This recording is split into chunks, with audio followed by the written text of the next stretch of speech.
Hello everybody, HEDGEHOG'S here, and today we have another hands-on impressions, this time played by IGN, and we're gonna take a look at it and see what their first impressions are for Sonic Frontiers. I was told that there is no actual new gameplay in the video, but we get quite a few details from the actual person who played the game. So we're gonna watch that, and there was like what 10-15 seconds of new gameplay shown in the Sonic Central video as well. So we're gonna check that too, and gonna share some thoughts again. So let's get right into it. 3, 2, 1, go.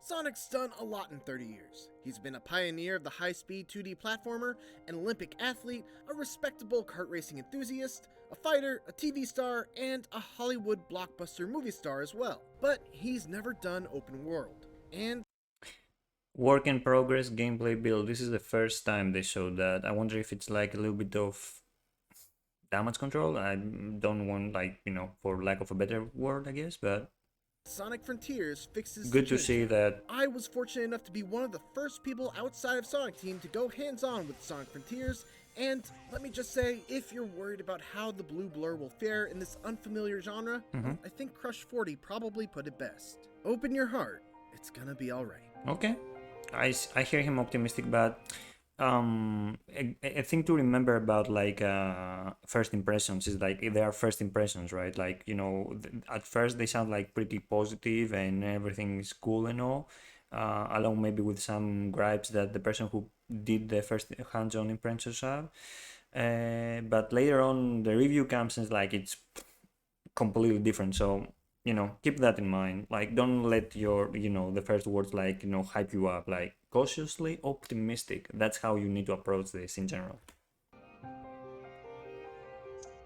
The first thing that struck me about Sonic Frontiers was how uniquely somber and serene it was right from the outset.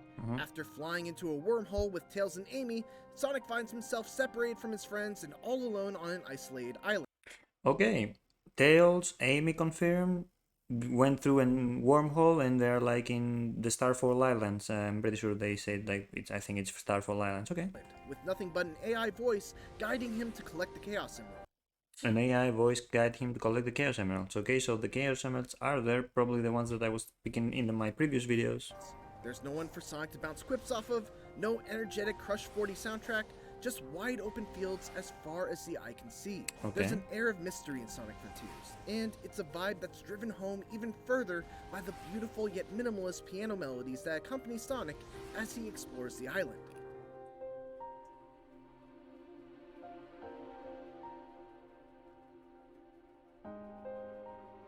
That pop-in is actually, I think, yeah, I hope they, since like it's an early build. This is a very intentional choice.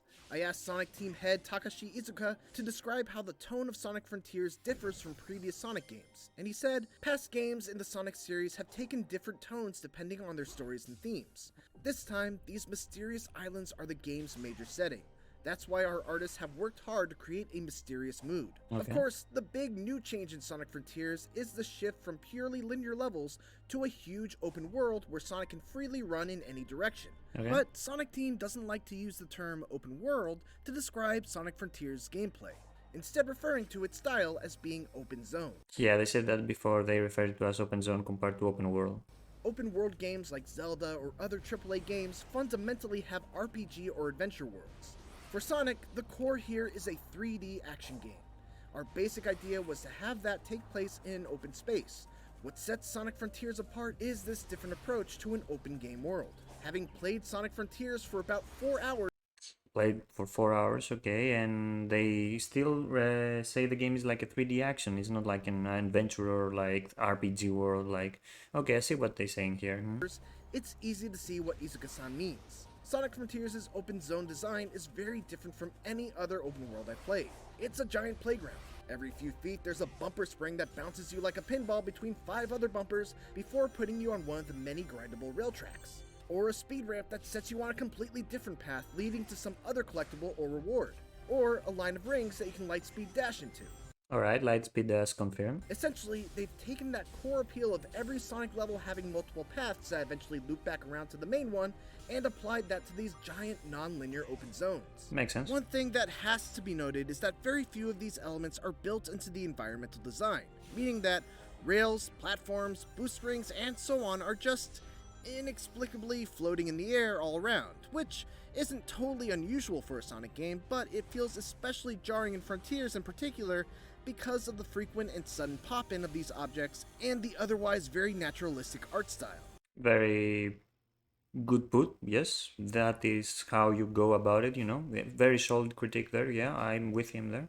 Of course, it's worth emphasizing that this gameplay and the version that I played were from an early build. Okay, But good to know. this is definitely an area. And you know, like while he says it's an early build, the one he played, I like to emphasize here that because it's an early build, don't think like, oh yeah, it's definitely gonna change and stuff. Like we're gonna see major changes. We do not know how early this build is. It might be like 2 months early or like 5 months early. You never know. So you know, again, while it's good to know it's an early build and you like, you know, that things might be changing moving forward from you know, future gameplay reveals, it's better to be cautiously optimistic about like the changes that might happen.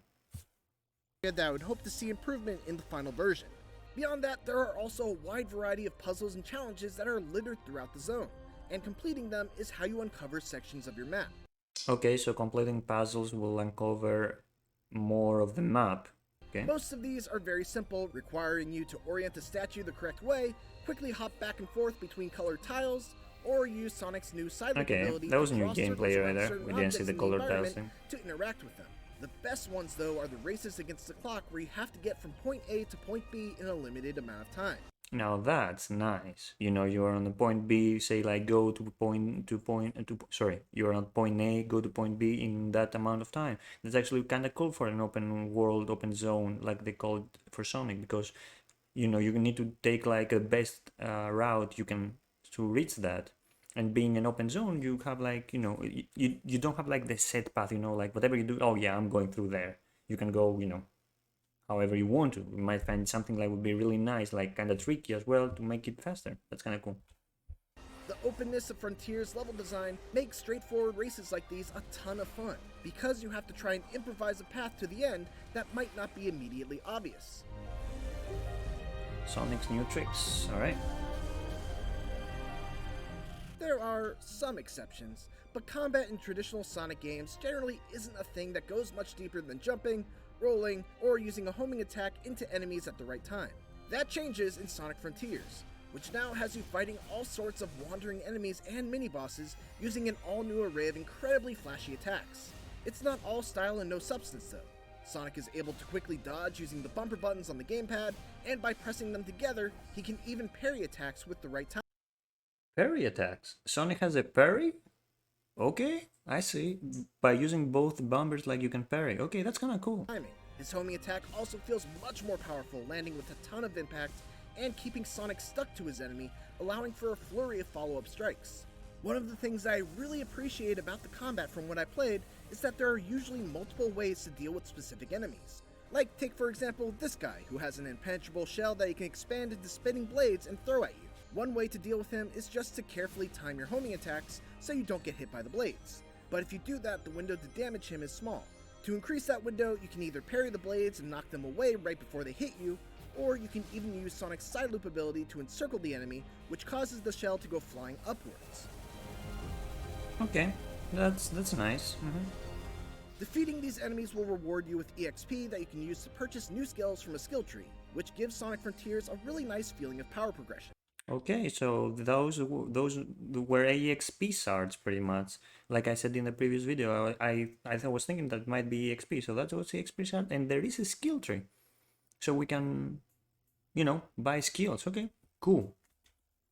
Even in just the relatively short amount of time that I played, some of the later skills that you can get are just unbelievably cool. And it's super satisfying to see Sonic Team experiment with different ways that Sonic can attack enemies beyond just spins, jumps, and bumps. Okay. In addition to these smaller enemies, there are also a handful of enormous world bosses that I had to contend with. These are near Shadow of the Colossus-esque in their scale, with one in particular against a beast named Asura requiring Sonic to bait the Titan to slam the ground and then boost up its arm in order to reach the weak spots on its head. So that's Asura. It's an ambitious boss battle, far beyond anything I've seen in the Sonic series to date, but it's also the part of the game that needs the most work.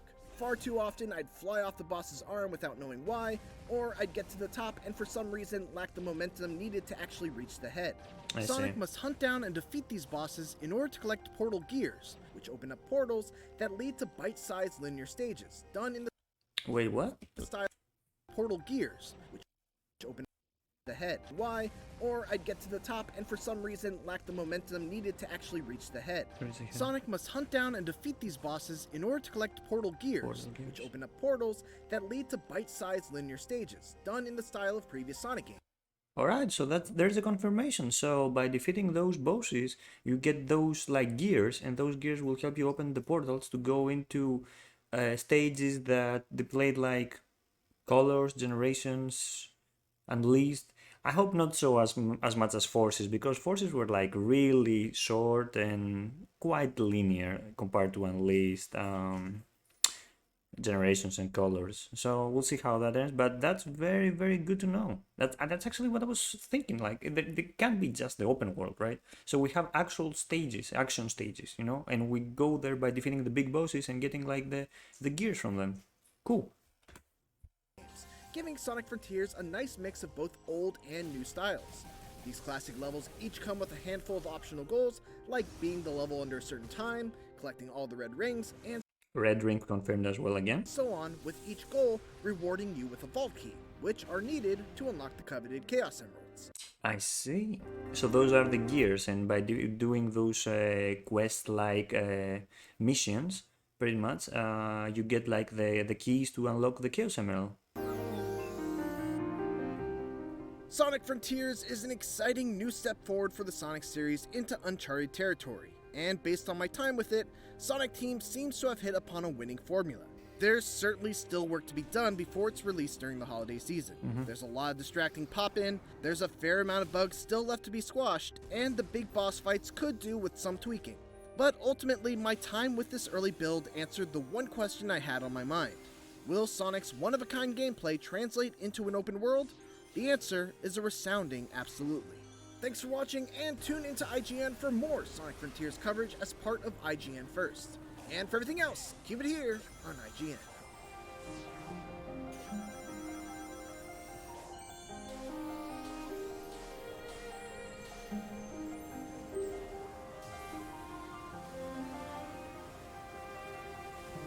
Okay, so that's it. Alright. Alright, very, very good. We got quite a lot of details from that. A great video, great first impressions video hands-on from, I think his name was Mitchell. Great stuff. He said a lot of things that honestly, I'd like to hear that from the first, like that. I hope like this was the first video, or like, you know, had like the commentary on the first video or some sort, because we get like quite a lot of stuff that, you know, actually things that I want to hear, like a little bit about the story. We didn't see it, of course, but I'm pretty sure we're eventually gonna see it. We get a little bit of the story, we get a little bit of the level up skill progression. We got a little bit of like how the loop cycle is, like the game loop cycle. So, you know, you go explore the world, you open the map, you defeat the bosses, and you level up as well from EXPs, and you get the gears, the portal gears, and by getting those portal gears you open like the action stages, and by doing the missions in the action stages you get the keys to get like the Chaos Emerald. That's, I feel, is a pretty solid gameplay loop, you know. We say they said like it's an early build. We don't know how early, but things like if it's early, it means like at least it's gonna be better from there, right, to an extent. So yeah, that was pretty nice to hear that really good stuff from Mitchell and IGN hands-on first impression. So now that we saw that, let's go ahead and see the little bit of new gameplay we have from the Sonic Central. But yeah, overall really cool. This is what I wanted to hear from pretty much, and confirmation about some stuff.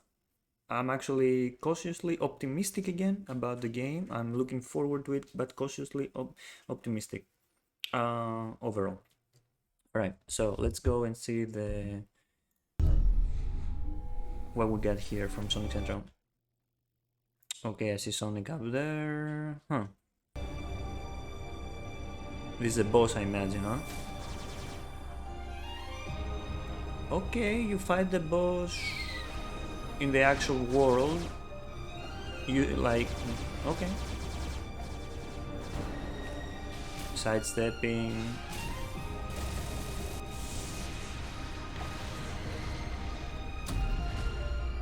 Wow, that was really short. Okay, so that was pretty cool though.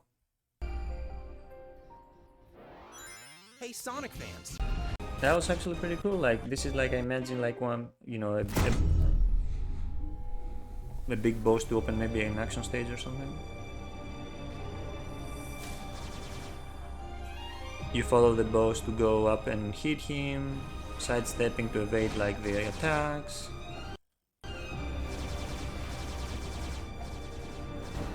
And there is actual, you know, not only, you know, on road, go up to him, hit him, and go again and stuff. Like, you know, you stop somewhere and there's like an arena kind of fight, right?